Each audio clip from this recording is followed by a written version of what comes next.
Hi BookTube, happy Friday. So I've had the day off today, which was quite nice for Good Friday. It's a bank holiday in England, so pretty much everyone has the day off. And thankfully the weather was nice and dry. It's about 10 degrees Celsius here, which is colder than it's been previous Easter bank holidays, but still nice. Went out for lots of walks, just relaxed, and yes, it was very enjoyable. So here I am, just sitting down to do a combination of a Friday Reads and a mini haul. If it was simply just a Friday Reads, this video would be over in 2 seconds because I read at a glacial pace, and I wouldn't have that much to update you on because it's sort of the same thing that I've updated you on last week. But I will give you an update to start with nevertheless. And I swear I need a teleprompter behind me because I must have filmed this. Well, I won't even tell you how many times I tried to sit down and film this, but just at a loss for words. So hopefully I can upload this one. Here we go. So anyways, the first book that I finished, this is Wisdom Sits in Places. This is a Kindle Reads by Keith Basso. So I did enjoy this. This was for Archaeology Book Club. And the main topics within are just language and landscape and the importance of place names amongst the Western Apache. And there's a lot of stories in here, which goes without saying because it's about the importance of place names and how places have central importance in stories, and how these stories themselves are important for maintaining cultural mores amongst the Western Apache. So these stories serve purpose in that they reinforce social rules, and the reason why places are so important and have such central importance in these stories is because they serve as visual, physical reminders in the landscape. So if, you know, someone sees those markers on the landscape, it obviously recalls these stories which reinforce these rules. Hence the name Wisdom Sits in Places. So I did really enjoy this book. If you're interested in anthropology and ethnography, or you know, the relationship between language, symbols, and human evolution, this is probably a good one for you. I do have some other Kindle Reads, just momentary digression, some new books that I got, but I won't go deeply into them. It's kind of a pain in the butt having to flip from cover to cover on this Kindle. But one of them I will mention. I recently purchased The Decline of Magic, and that was just following a small conversation with John David following my last video. I had wanted to buy this book for some time, but I've always sort of been a bit daunted by it just because it is quite large, but it looks like I can read the chapters in isolation, so this might be something that I have a look at over the next couple of months. But anyways, the next book that I'm currently reading, and I should be finished with it over the weekend, it's taken me a bit longer. I'm easily derailed during the week, and we have been watching a certain trial in our household. So yes, I would have been finished with this sooner, but I should be finished with this this weekend actually. And this is get to the point, Erica. It's Great and Terrible King, Edward the First by Mark Morris. This is by Windmill Books.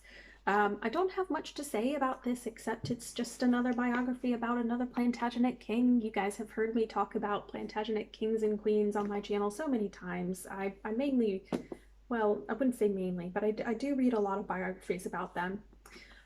Once I finish the book, I'll probably be able to give you a more informed opinion to do a small mini review about this book, but I'm just enjoying it. It reads really quickly. It's probably because I'm so interested in the topic, but yeah, there we go. Last time I showed you a book that I was reading called Matilda, a book that I had recently picked up from the library, but again, I'm nowhere near finishing that. I guess you could say I haven't made much movement on that, but after I finish this book, I'll probably finish that up. However, that still hasn't stopped me from getting some new books, so I'll just show you what I've got. So I actually reserved this at the same time as Matilda from the library, but it only recently became available, so I made a second trip. This is The Rise and Fall of Ancient Egypt, and this is by Toby Wilkinson. I will pretty much read anything by Toby Wilkinson on ancient Egypt. This is quite a hefty book, covers 3,000 years of history, and I guess in that regard, I guess you could say it's quite small. But I'm just looking forward to having a flick through this. From the time I was about 7 years old, I would buy any book on ancient Egypt. Absolutely enamored with the time period as a little girl. If I was back in Maryland, in my childhood home, I would show you my bookcases. I must have had well over 100 books as a kid on ancient Egypt. And I sort of not lost interest, but my passions started to develop into other areas of history, and I just sort of lost touch with my interests. So I just picked this up after seeing it, and quite looking forward to rekindling some old interests. There's plenty of picture plates in here. We've got one on the Narmer palette. Is that it? Yeah, the Narmer palette. What else have we got? Some pretty pictures. Let's see. Let's get it. So yeah, just see. Who doesn't love a good statue? There we go. So yes, I probably won't read this to cover realistically, but it would be nice just to flip through it and rebuild some of my knowledge. So yeah, looking forward to that. The next three are some actual purchases that I've made, the first two of which are secondhand. So this is Persian Fire by Tom Holland. I actually do have another book by Tom Holland called Millennium. I'm out of frame, sorry. I can see it from here on my bookshelf, and I haven't read that one yet. Around the same time, I was reading another book about the same time period called The Making of Europe by Robert Bartlett, so I didn't want to spend too much time just focusing on that time period. But anyways, about this book in particular, again, Tom Holland, I think this is by Abacus, yeah, published by Abacus. And I picked this up because it's somewhat out of my comfort zone.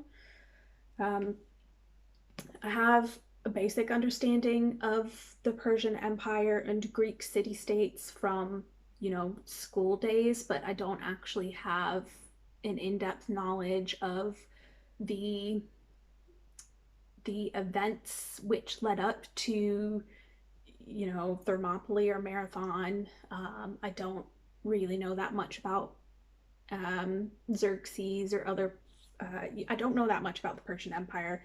And suffice to say, I don't know that much actually about the Greek city-states because this isn't the time period that I would normally try to read about. So I just want to learn more about it. So I'll give this one a go. And then another secondhand book that I picked up for a very similar reason, in that I'm not very familiar with the subject matter, is this, The Perfect Heresy, The Life and Death of the Cathars, and this is by Stephen O'Shea. And this book is published by Profile Books.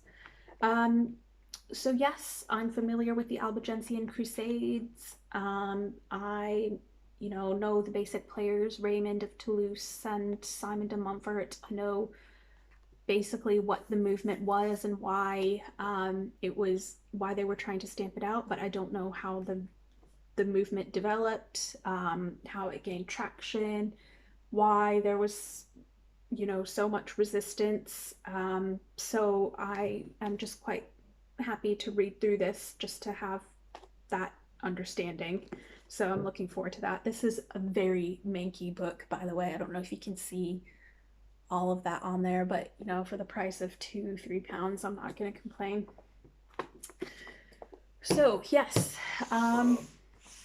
final book that I have to show you, and this one I'm saving the best for last. I'm very excited about this. I actually pre-ordered this about 8 months ago. This is called The World Before Us, How Science is Revealing a New Story of Our Human Origins, and this is by Tom Higham. So Tom Higham is the director of the Oxford Radiocarbon Accelerator Unit. And while I know he has done work on Richard III and I think the Elephant Man, I was reading about in his bio, I'm mainly familiar with him. Let me just readjust this. Got a picture in my hand there. I'm mainly familiar with him for his work on Paleolithic archaeology and paleontology. So one of the main studies that comes to mind when I think of Tom Higham is his work on dating some pendants from a Chateaubriand site. So if you're familiar, or even if you're not, I'll just give you a brief background. The Chateaubriand industry is sort of a disputed industry. It's because of the context in which these artifacts were found. So in certain sites in France, there are particular artifacts with symbolic significance, so pendants made of mammal teeth. But because the context in which they were found are disturbed, it's not clear if they come from the overlaying Aurignacian layers, the human layers, or if they come from the lower Mousterian or Neanderthal layers. And the reason why it's important is because if they were from the lower layers, that would mean that Neanderthals were, complex symbolically like humans were, whereas if they came from the Aurignacian layer, that would put a dent in the argument that Neanderthals were independently as complex as humans were. So Tom Higham directly dated the pendants from, I can't remember the name of the site off the top of my head, but basically determined that they were younger, and therefore most likely originated from the overlaying Aurignacian layers. So of course, no one in archaeology wants to let a good argument die. So some individuals were saying that the samples must have been contaminated for various reasons that I won't go into. But yes, anyways, that's how I know of Tom Higham. But I'm looking forward to his book, going back to this, because this is his debut novel. Sorry, not novel, his debut book for the general public, and it focuses not just on Neanderthals, but it focuses mainly on the advancements in radiocarbon dating and genetic studies for paleoanthropology and Paleolithic archaeology. So looking at Homo luzonensis, the Denisovans, Homo floresiensis, all of these different humans that lived 50,000 years ago, and how these new advancements in science have helped us have a better understanding of them. So specifically looking at the Denisovans that were discovered 10 years ago in the Altai Mountains. The only reason we actually know they are a different species, because pretty much the remains that we have are limited to like a tooth and the end of a pinky bone. That pinky bone was dated, that pinky bone was, its DNA was sequenced, and that's how we know it was a different species. That is the only reason why we know it's a different species, because we don't have a full skeleton, which would inform us that it was, different from other human species or subspecies, depending on what you want to call it. So yes, I am very looking forward to this, and I know I've been saying that I'll actually do a review on my channel on a book that I read, but I have a feeling I will do one on this book because I am so looking forward to it. But anyways, I digress. I'm just gonna finish now, go out for another walk before I start to make dinner. We can't do much here in England. We're still in semi-lockdown. We can see other people from other households up to a certain point, but only essential shops are open. not much else. So yeah. Um, anyways, stop rambling on like I always do. Have a great Easter if you celebrate. If not, have a great weekend, everyone. Thank you. Bye.